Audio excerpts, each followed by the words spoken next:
Um, fellas, NBA trade deadline. It came. I felt like this deadline was a lot of movement. Um, Fireworks. yeah, and it felt like the West, all the teams in the West are really trying to load up, and the Western Conference is going to be a murderer's row of a playoff season. Um, let's start with elephant in the room. Kyrie Irving was like the first major domino to fall. He was traded to the Dallas Mavericks. What do you guys think about that trade? I believe the Brooklyn Nets got Spencer Dinwiddie, um, Dorian Finney-Smith. Dorian Finney-Smith, and a couple of picks, if I'm not mistaken, for Kyrie. Um, what do you think this does for both teams? Let's start with Brooklyn, and so we can get that out of the way. Where do you where with all that's happened during the trade deadline? Where do we see Brooklyn at now? I know they were sixth in the East by the time the trade fourth in the East by the time this trade deadline finished. Do you think they'll be able to hold their spot? Brooklyn, they're a poorly run organization. Yeah. I'm done. It's a simple way to cap it. Joe Tsai you can't get rid of. So anything under Joe Tsai you get rid of. They don't know what they're doing. No one wants to be there. So and for your first question, Mo, no, I don't think that Brooklyn will retain their spot as the number 4 team in the East. I think that's easy enough said. So I think Brooklyn is an easy way to bowl them. I think the Nets will still make the playoffs.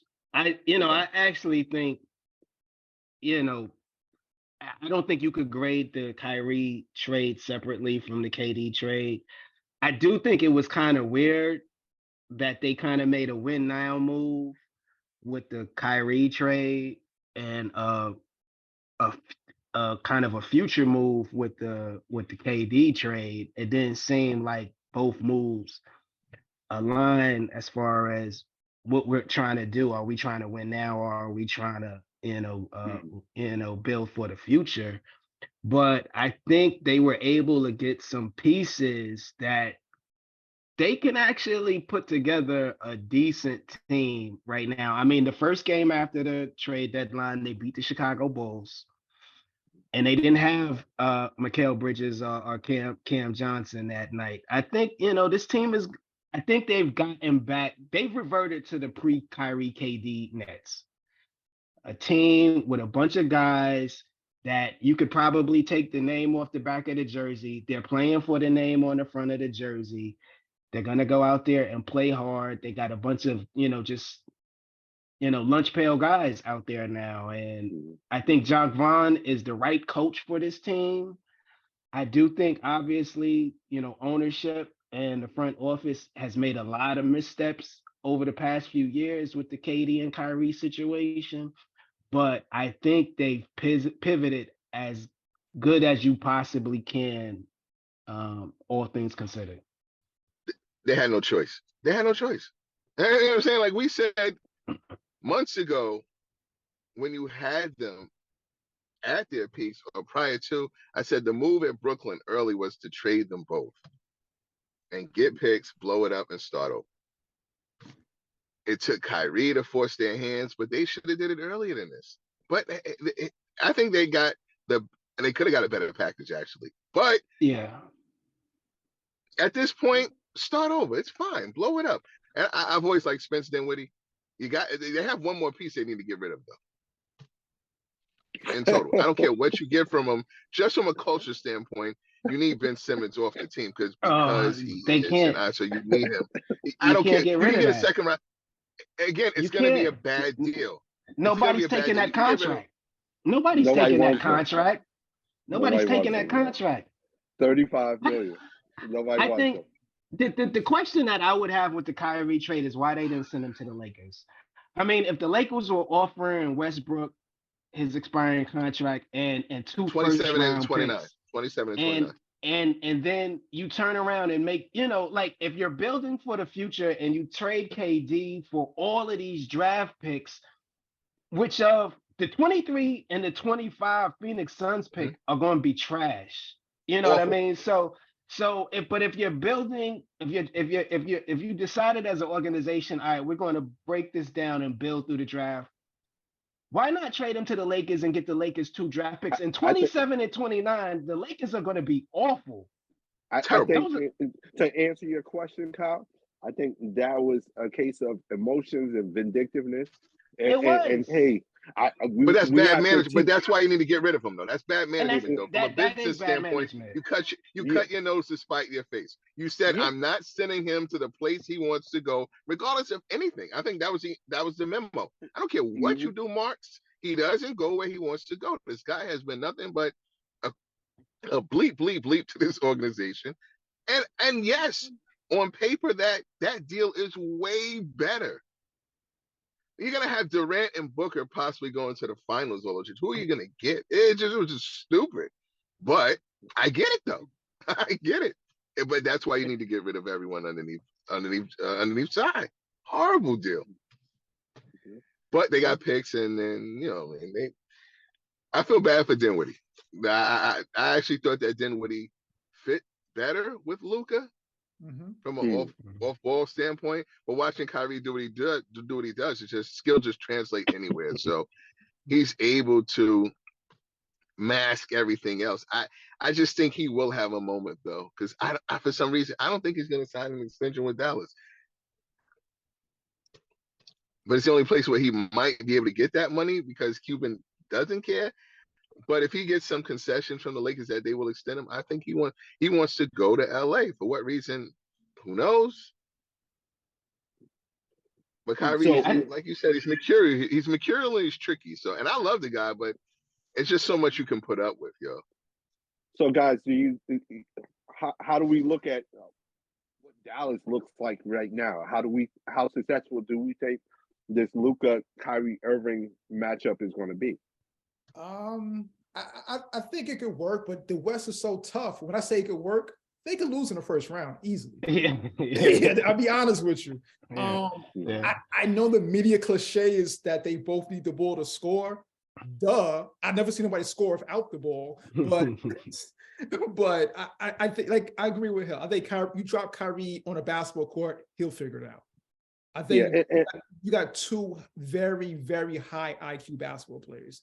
I think they could figure that don't play defense. That if you put on an island, it's pathetic. That if you put on an island, it's literally pathetic. Now you can put freaking what do they call it? Mouse on a what you call them? Mouse in the house. Mouse in the house or mouse on the block. They're awful. Whatever you think of Steph Curry, they're in that arena when you talk about Luka and Kyrie on defense. Yeah. So I understand zone's going to play a part heavily. We're talking 95% of their defense. But getting rid of Dory Finney-Smith, he's probably their best two-way player. Like, there should have been a way that they should have tried to keep him. Yeah. So I think, like I said, I think it's a good trade. They because of Kyrie's talent, but I just don't think they have enough besides those two. It was a much better trade. It was a much better trade before Thursday. After Thursday and all of the moves that the rest of the West made, I mean, the Suns, the Clippers improved. Did they really? I think the Clippers. I don't think the two previous teams you named improved. I don't think the two previous teams you named improved. Because they lost. I don't think Phoenix improved. I don't think Phoenix improved. I don't know how you don't think that. I don't know that.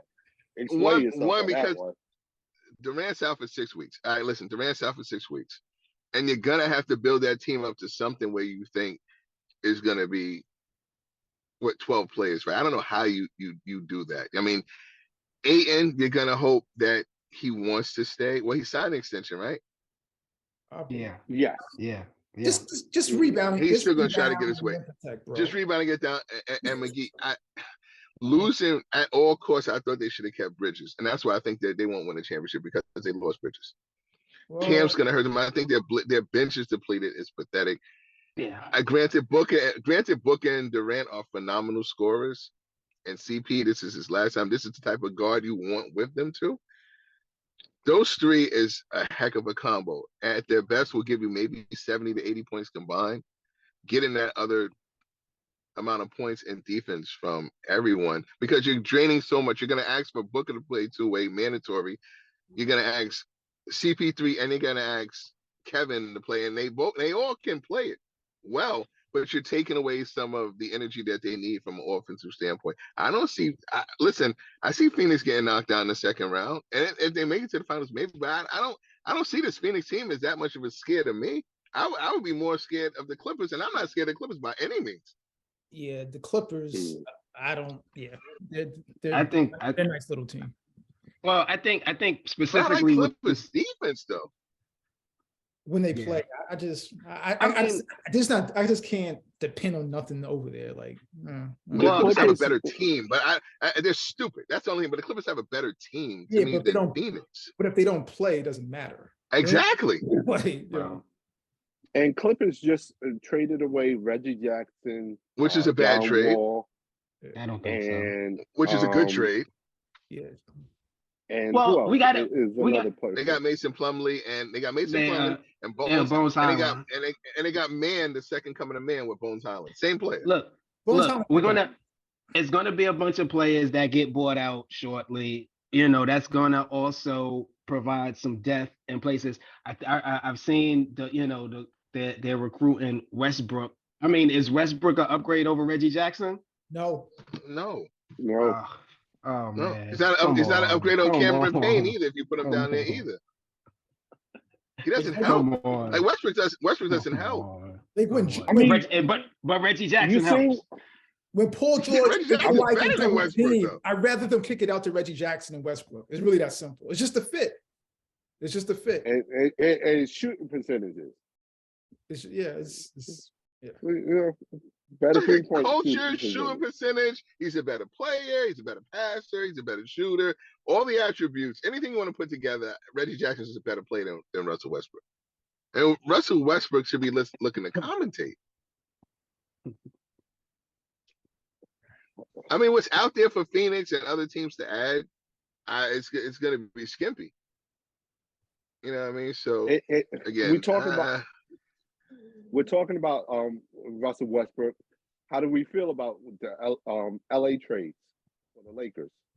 That is. I thought LA made some good trades. I thought they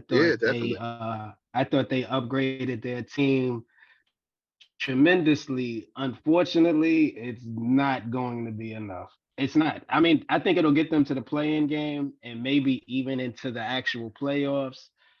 Picking up Mo Bamba, a center that can play besides Anthony Davis when the street clothes have to get washed and he actually has to wear his uniform. I think could be helpful.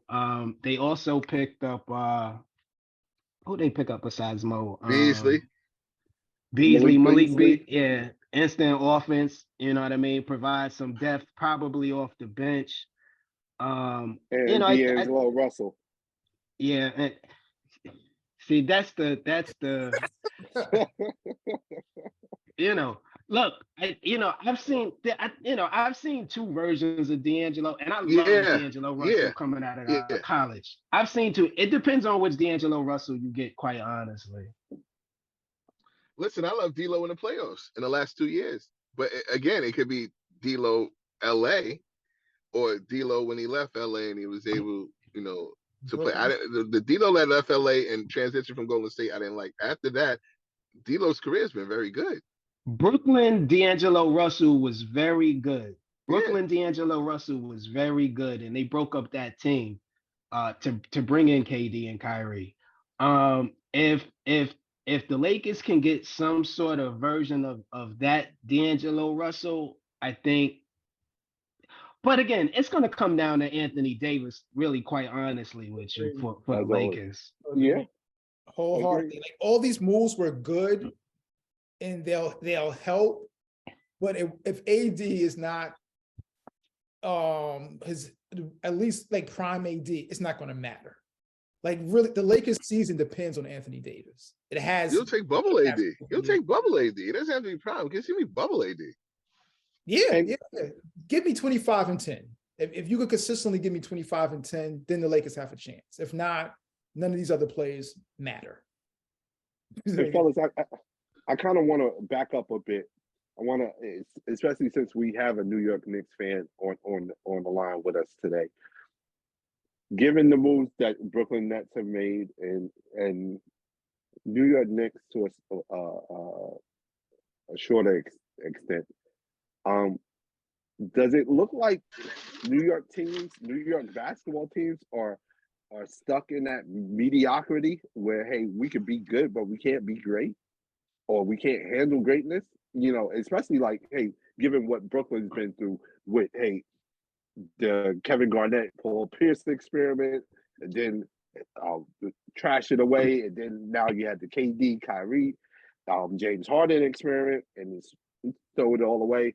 I know New York Knicks for the longest time have been trying to entice superstars to come in with little to no results in that area. What's up with New York basketball as far as NBA basketball? Can New York handle a superstar at this moment, or it's bad management? Like, this isn't really. And the Knicks now, to their credit, the Knicks are doing better now. But for the past year, everything you're talking about is just like bad management. That's really just what it is. Yeah. I don't think I could disagree with that. I mean, I think they put together a good team with Carmelo and with Amari. Amari, you know, unfortunately Amari, you know, couldn't stay healthy, and so we could never really see the full potential of that team. But, you know, outside of that, you know, we've had front offices that have kind of just made a lot of bad decisions with players to bring in coaches as well. You know, but look, unless you have that superstar in the NBA, none of that is really going to matter. I mean, I think the Miami Heat are the only team that is never. They had a superstar. They had a superstar. With Dwayne Wade. After that LeBron era. After that LeBron era. They never had a superstar. They never had a superstar after that. But, you know, he's not a superstar. But, you know, they've created a culture. Jimmy Butler. No, he's not. Couldn't agree more. He's not a superstar. But they've created a culture where they can compete at the top levels, you know, even without the superstar. But, you know, most teams need that superstar, and the Knicks don't have it. The Nets had it, but fumbled it. And, you know, this is just the space that I think New York basketball is going to be at until. I think the only saving grace for New York basketball right now is the New York Liberty. Liberty? Because Stewie's coming to town. Jonquel Jones is coming to town. Vandersloot is coming to town. You got some legitimate stars, superstars that can play ball. And they can, but watching the Knicks, watching the Knicks, they have given me something which they haven't given me in the past 4 decades, though. What's that? And that is a very, not only competitive, a very good to start in a making point guard. And listen, Jalen Brunson on a nightly basis has impressed me. Bucket. Should be an all-star, but we won't revisit that. I can't argue that.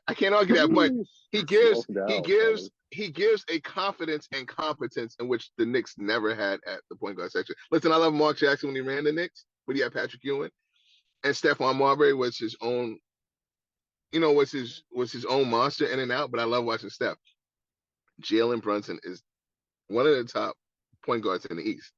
Yeah. Not flashy or anything of that nature, but he's such a calming factor for that Knicks team, in which I feel like on any given night, the Knicks can win a game is because of him. Like, I don't ever feel the Knicks are out of a game. I don't care who they're playing, because of him and how they feel that he brings that calmness in. And that's something to be said about Jalen Brunson. Now, building a team around him is something I think the Knicks should be looking at. Now, I'm saying you don't need the greatest superstars. You get a compilation of some stars. Yeah, I think Jalen Brunson is that team's identity personally.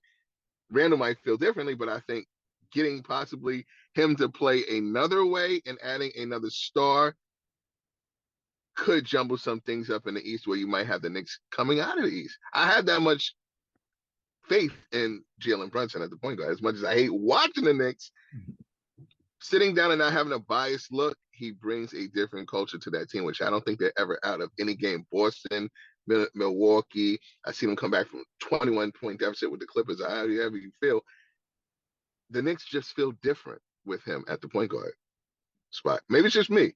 No, I saw the similar thing when he's running with Dallas last year. Like, it sounds very simple, but if you watch him, he's good. Like, you know what I mean? He's good, bro. He's good. He's a pretty good passer. He could shoot it. He's a good basketball player. Like, I don't know how to describe it. Like, it's not a rocket science. I thought he was undersized. I thought he's undersized. He's strong. He gets in the paint. You can't get him off his spot. It just seems different when he's in that. Like, they believe in him. Yeah, I'm like, yo, the Knicks aren't out of a game with him at the point guard spot. Yeah, that's something should be said towards. Yeah. And I hate the Knicks. I'll just say that. And know what, Hill? Because of all that, the Knicks are going to find a way to screw up Jalen Brunson. They're going to get in his way. It'll be classic Knicks. Whenever they get a solid player, somehow run him ragged and don't provide him with any resources to be successful. And then it's, how come he didn't show up? How come he didn't deliver?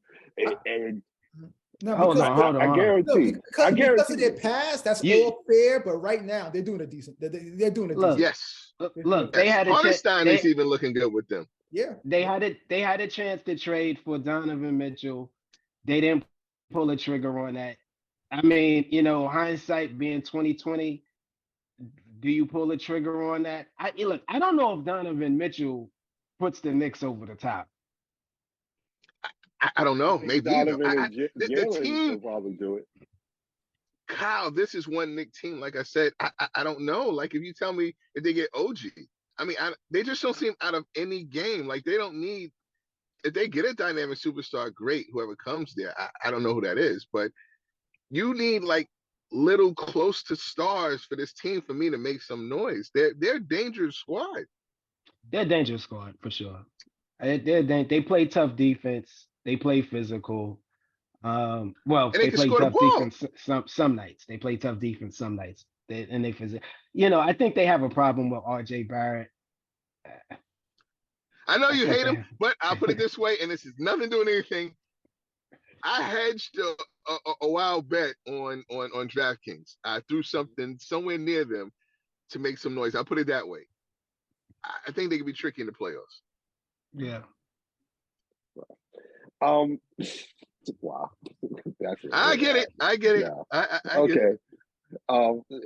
Kyle, whatever you said, Hill, let me get something too, so I can talk nice about the Knicks too. Mo, you gotta watch. Mo, you gotta watch him. Mo, you gotta watch him. You have to watch him. You have to. Fellas, who should be in the bargain bin? Who should be looking for buyout contracts to get into? What teams are out there? Is it your Knicks, Hill? Or now that you're Knicks now, Hill. Wow. Or a team like Miami, maybe Milwaukee.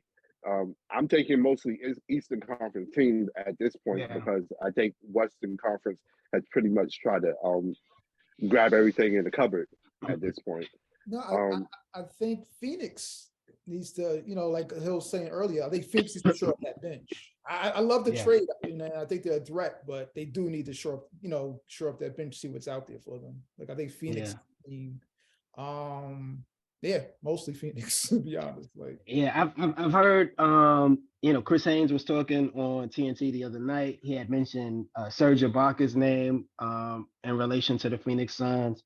Just providing some bench depth. I think we'll see guys like that. Terrence Ross, the Orlando Magic, just released him. I mean, again, you want to talk about bench depth, a guy that can, come off your bench and, hit a couple shots. These are the guys we're talking about. I mean, John Wall, Sure.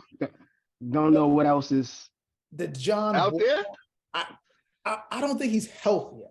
Like, because he really didn't play with the Clippers. Like every time I tuned in, he was street clothes. So that could have been coach's decision. I mean, you got John Wall. You give me John Wall, Carmelo Anthony, Ross. Westbrook is out there. Westbrook. I mean, scraping that bin is going to be horrifying. Yeah, I might go with Melo. Bring him back. Oh, good. Come on. Bro, John Wall. Okay, let's say John Wall's healthy. How does he help you exactly?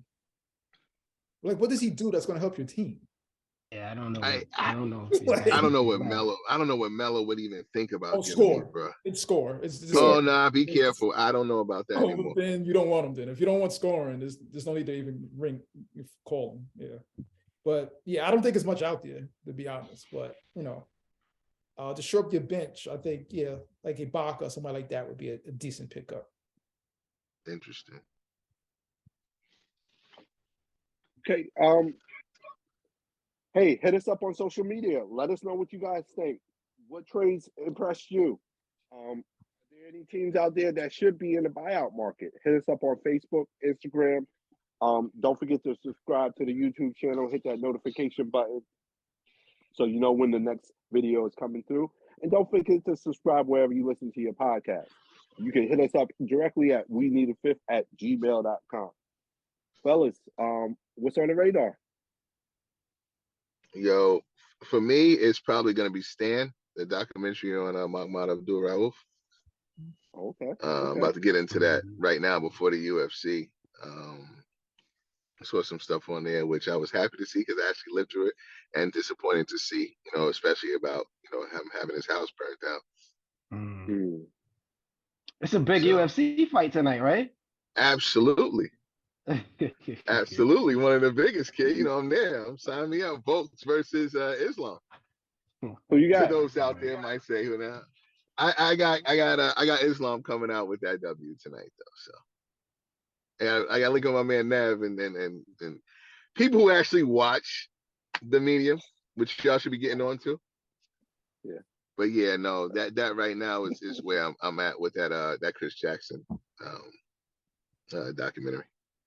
P, what's on the radar, man? No more on the radar. I just wanted to send a shout out to Samara J. Singh's 2-time Grammy winner, actually out of the Bronx. Mm-hmm. So, with the Sony Purchase. Absolutely. Stand up. Yeah, definitely. Definitely want to congratulate her.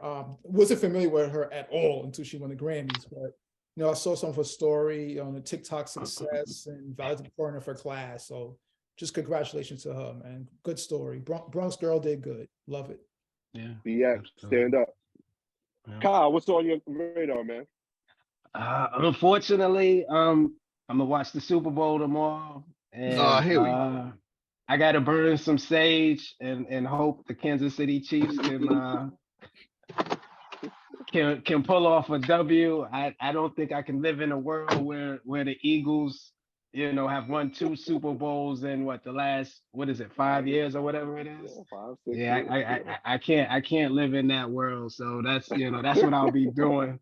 Go Chiefs. Yeah. We'll be burning some sage over the next 24 hours. Oh man. What's on my radar? I'm checking out that Bill Russell documentary on Netflix. I want to check that out. That's out right now. So that's on my radar. Can't wait. No. Go ahead. I'm sorry. I was going to ask, have you caught The Last of Us yet? You know what? I have it DVR'd. I just haven't checked into it yet. Okay. So it's on the to-do list. Okay. Have you seen it? Do you like it? Yeah. Okay. It's pretty good. Yeah. Okay. So I'm gonna check that out too. Hey, that's on the radar right now too. So there. Fellas, any last words before we get out of here? At all. Everybody enjoy Super Bowl Sunday, man. Yeah. Let's go, Mahomes. Let's pull this off. I need greatness now. Hey, I think he has to do it for his resume. If he wants to be in that discussion, Mahomes Says gotta you, win. says He gotta you. win, yo. He gotta You're win. one of those people. You're one of those people who probably think Brady was a great quarterback as well. He's 7. That works for me. What is Yeah. Jordan? What is Jordan? I think altogether, yeah, 7. Absolutely. I think those 7. I think he probably threw for about 800 yards for those 7. 7 Super Bowls. Hey, listen, it saved the numbers for him and Randy. And what that get him? Nothing. So, hey, he'll take the Super Bowl win. Yeah, no, 1 year. No, 1 year he was specialist, and there's more than enough time, hopefully, not to discuss Brady, but again, I digress. Yeah. You're a Knicks fan now. So. No, I'm just giving credit where credit is due. It's a good watch. Hey, trust me, Knicks games are easier watch than Laker games this recently. I'll tell you that much. Okay, I'll take your word for it.